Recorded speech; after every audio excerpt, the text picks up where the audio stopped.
Hello guys and welcome back to our channel which is encode script. तो आज से हम यहाँ पे नई सीरीज़ शुरू करने वाले हैं जो कि जावा लैंग्वेज के ऊपर रहेगी और आज का हमारा वीडियो है मोर अबाउट जावा के ऊपर। So let's start. सबसे पहले आता है हमारा history of Java. Java was developed by James गॉसलिन in early 1990s at Sun Microsystems. Later, in 2010, Sun Microsystems was acquired by Oracle Corporation. ठीक है। अब एक बहुत बड़ा क्वेश्चन है कि जावा को जावा क्यों बुलाया जाता है, तो इसके बारे में मैं आपको पे बताऊंगा। इंडोनेशियन आइलैंड है जहाँ पे ग्राउंड कॉफ़ी या फिर कॉफ़ी बीन बनती है और उसे वो लोग वहाँ पे जावा के नाम पे बुलाते हैं, तो इसलिए इस लैंग्वेज का नाम जो है जावा दिया गया है। एक्चुअली इसके पीछे बहुत बड़ी कहानी है but this is a short reference. अब बढ़ते आगे विथ एडवांटेजेस ऑफ जावा। हमारे यहाँ पे सबसे पहला एडवांटेज है अबाउट ऑब्जेक्ट ओरिएंटेड। तो जावा एक ऊप्स यानी कि ऑब्जेक्ट ओरिएंटेड प्रोग्रामिंग लैंग्वेज है क्योंकि उसका जो कोड है वो ऑर्गेनाइज हो जाता है इन रीयूजेबल ब्लॉक्स, ठीक है, जिसको हम लोग ऑब्जेक्ट बोलते हैं, तो जिससे वो एक ईजियर टू मेंटेन चॉइस हो जाती है। ठीक है। नेक्स्ट थिंग इज़ ये जो है प्लेटफॉर्म इंडिपेंडेंट है, यानी कि जावा जो है JVM यानी कि जावा वर्चुअल मशीन के ऊपर रन होता है जो कि हर एक प्लेटफॉर्म पे जनरली अवेलेबल होता है, जैसे कि एंड्रॉयड हो गया, iOS हो गया या फिर मैक OS या विंडोज़ हो गया, लिनक्स हो गया, कोई भी आप ऑपरेटिंग सिस्टम ले लो उसमें जनरली जो है JVM प्री इंस्टॉल होता है जिससे हम लोग यहाँ पे जावा उसमें रन कर सकते हैं। तो प्लेटफॉर्म इंडिपेंडेंसी उसकी सबसे मेजर एडवांटेज होता है। नेक्स्ट इज़ कि मेमोरी मैनेजमेंट। जावा जो है ऑटोमेटिकली मेमोरी का अलोकेशन और डी एलोकेशन कर सकती है जिससे हम लोग मेमोरी लीक्स और क्रैशेस को आराम से प्रिवेंट कर सकते हैं। Next is about error handling. ठीक है, जावा जो है बहुत ही ज़्यादा स्ट्रक्चर्ड वे में कोड करना पड़ता है जिस वजह जितने भी एरर्स हैं वो बहुत ही अच्छे से डीबग हो सकते हैं। तो सबसे पहली चीज़ कि डीबग का मतलब होता है कि किसी भी एरर को अच्छे से आइडेंटिफाई करके उसे ठीक करना। उसके बाद जावा का जो एडवांटेज है इज़ मल्टीटास्किंग। तो जावा जो है बहुत ही मल्टीपल टास्क साइमल्टेनियसली परफॉर्म कर सकता है जिस वजह से हम लोग उसमें पैरेलल प्रोसेसिंग का भी बेनिफिट ले सकते हैं। ठीक है। अब यहाँ पे बहुत सारे लोग जो है जावा को नहीं सीखते क्योंकि उनके माइंड में बहुत ज़्यादा मिसकंसेप्शंस रहती हैं रिगार्डिंग जावा। तो उसमें हम लोग सबसे पहले देखते हैं is Java really dead in 2024? Is Java not used in companies? Is Java outdated language? Will Java survive in future?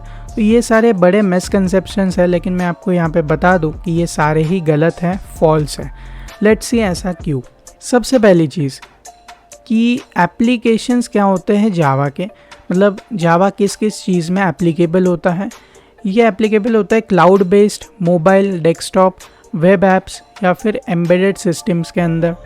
Next thing आता है कि जावा आज भी मतलब 3rd नंबर की बेस्ट टॉप कोडिंग लैंग्वेज है इन बैकएंड कोडिंग लैंग्वेजेस। ठीक है। नेक्स्ट थिंग कि मेजर कंपनीज जो कि जावा को यूज़ करती है एज अ मेन लैंग्वेज वो आप यहाँ पे सारी देख सकते हैं। ये सारे जो डेटा है वो आपको नेट पर अवेलेबल हो जाएगा। ठीक है।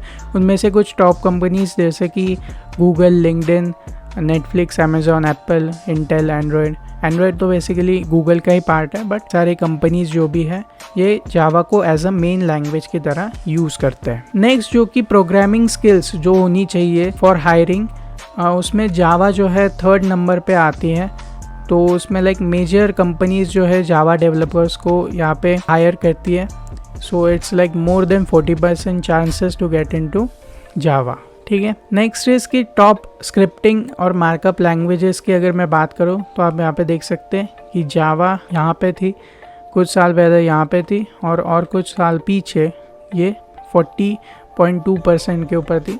तो हाँ, थोड़ा सा लाइक जावा का जो क्रेज़ है वो थोड़ा कम हो चुका है या फिर जो जावा के डेवलपर्स है वो थोड़े कम हो चुके हैं।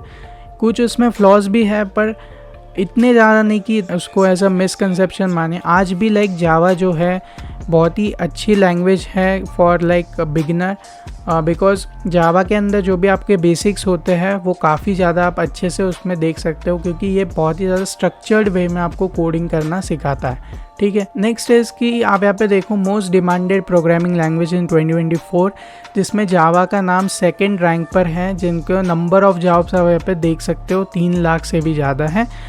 और यही बात है कि जावा आज भी ज़्यादा मोस्ट डिमांडेड है। तो हमारे यहाँ पे सबसे मेजर क्वेश्चन होता है कि हाउ टू यूज़ जावा। जावा को यूज़ करने के लिए आपको यहाँ पे 2 सॉफ्टवेयर की ज़रूरत होगी।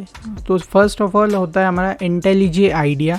ये बेसिकली एक IDE है जो जिसमें हम लोग जावा का कोड लिखेंगे, और दूसरा है हम JDK, हमारा जो जावा का कोड है उसे रन करने में हमारी हेल्प करेगा। ठीक है, दोनों की लिंक मैंने आपको यहाँ पे डिस्क्रिप्शन बॉक्स में दे दी है, आप वहाँ पे जाके भी चेकआउट कर सकते हो।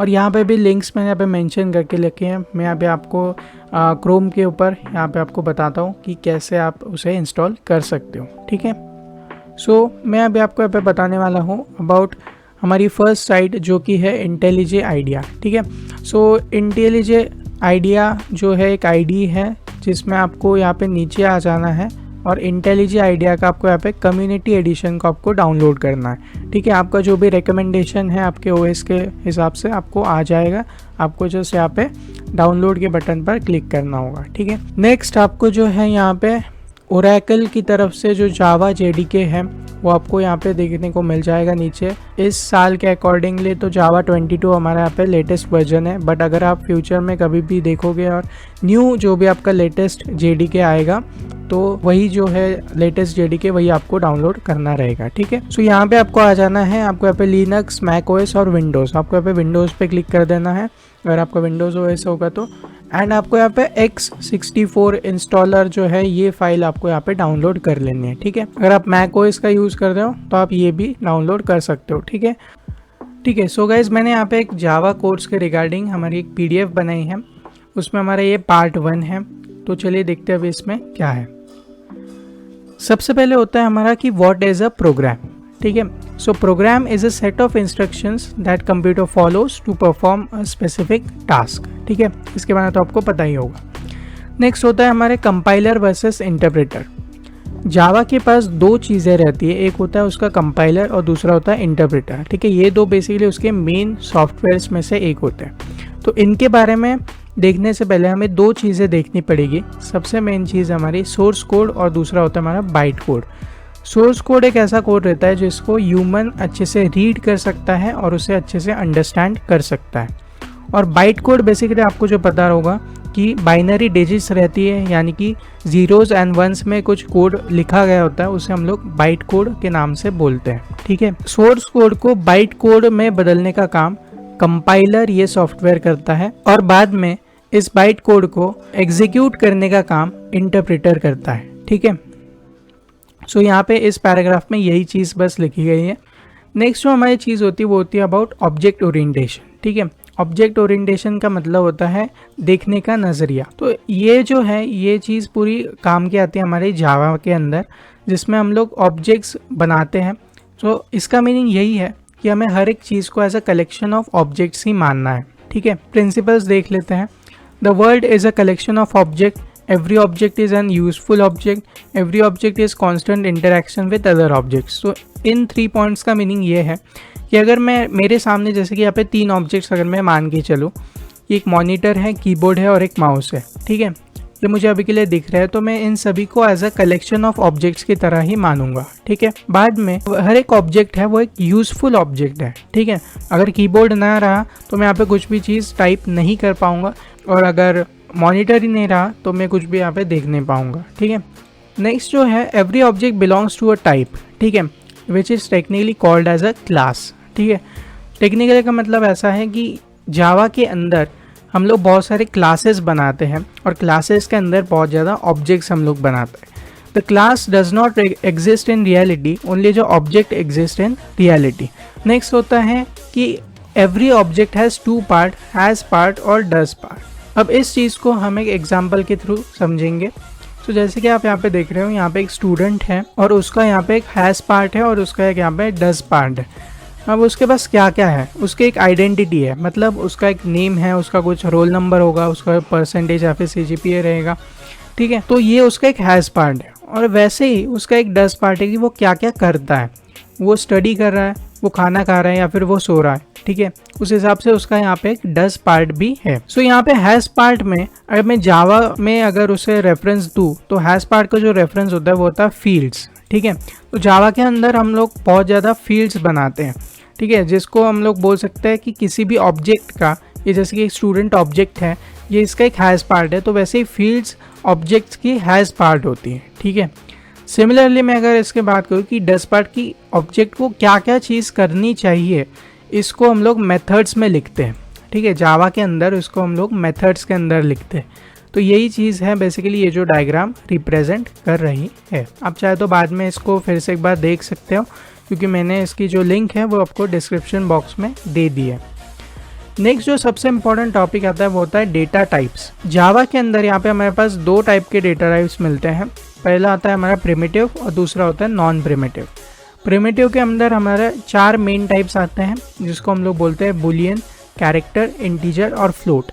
और इनके जो लाइक सब टाइप्स है आप देख सकते हो, इसमें आता है बुलियन के लिए आता है बुल, कैरेक्टर के लिए आता है कैर, इंटीजर के लिए आता है 4 अलग अलग जो कि होते हैं इंट, बाइट, शॉर्ट और लॉन्ग। इन सब के बारे में हम लोग यहाँ पे देखेंगे। और फ्लोट के अंदर हम होता है फ्लोट और डबल, ठीक है। नेक्स्ट आता है नॉन प्रिमिटिव, उसमें अंदर हम लोग स्ट्रिंग्स, एरेज, क्लासेस या फिर इंटरफेसेस, ये सारी जो चीज़ें हैं वो नॉन प्रिमिटिव डेटा टाइप में आती है, ठीक है। सो आप जैसे कि अभी यहाँ पे देख रहे हो, मैंने यहाँ पे 1 byte is equal to 8 bits रहता है, ये तो आपको भी पता ही होगा, ठीक है। तो यहाँ पे जो है बाइट क्या होता है, बेसिकली 8 बिट इंटीजर होता है जो कि रेंज करता है फ्रॉम -128 टू 127। अब बेसिकली आप बोलोगे कि ये नंबर आया कहाँ से, तो इसके लिए एक फॉर्मूला होता है, वो फॉर्मूला मैं आपको यहाँ पे कहीं पे तो शो कर दूंगा। बाकी इस फॉर्मूला से ही ये जो है बाइट बेसिकली कोड होता है, ठीक है। सिमिलरली जैसे ही हम लोग शॉर्ट में आता है तो ये क्या होता है 16 बिट इंटीजर, यानी कि 2 बाइट्स का इंटीजर होता है, ठीक है, जो कि रेंज करता है इस वैल्यू से इस वैल्यू तक। अगेन वही सेम फॉर्मूला को यूज़ करते हुए। सिमिलरली यहाँ पे आप देख सकते हो कि इंट क्या होता है 32 बिट इंटीजर होता है और उसकी वैल्यू कुछ यहाँ से यहाँ तक होती है। आप लोग जो भी अपने फ़ोन नंबर से रहते हैं वो लगभग 10 डिजिट्स के रहते हैं, ठीक है। तो जैसे कि आप यहाँ पे देख सकते हो ये सारे 10 डिजिट्स के नंबर हैं। तो फ़ोन नंबर को स्टोर करने के लिए तो वो लोग यहाँ पे इंट और जो भी वेरिएबल नेम है उसमें आप सेव करेंगे, ठीक है। सिमिलरली लॉन्ग भी रहता है जो कि 64 बिट का इंटीजर होता है, तो इसकी वैल्यू भी बहुत बड़ी रहती है। बाद में आता है फ्लोट। फ्लोट क्या होता है 32 bit floating point suitable for storing 6 to 7 decimal digits. वैसे ही डबल के अंदर हम लोग 15 डेसिमल डिजिट्स तक हम लोग यहाँ पे सेव कर सकते हैं। अब हम बात करते हैं अबाउट कैर। सो कैर में वैसे 16 बिट यूनिकोड कैरेक्टर स्टोर होता है। वैसे हमारा जो यहाँ पे बुलियन है वो रिप्रेजेंट करता है 1 bit of information either true और फॉल्स। तो जो भी हमारा ट्रू और फॉल्स का जो भी लॉजिक रहता है वो हम बुलियन के अंदर लिखते हैं। So this is the end of the PDF Java course है which was prepared by encode script. तो प्लीज़ आप हमारे चैनल को जाके सब्सक्राइब कर देना, लाइक भी कर देना और शेयर भी कर देना, ठीक है।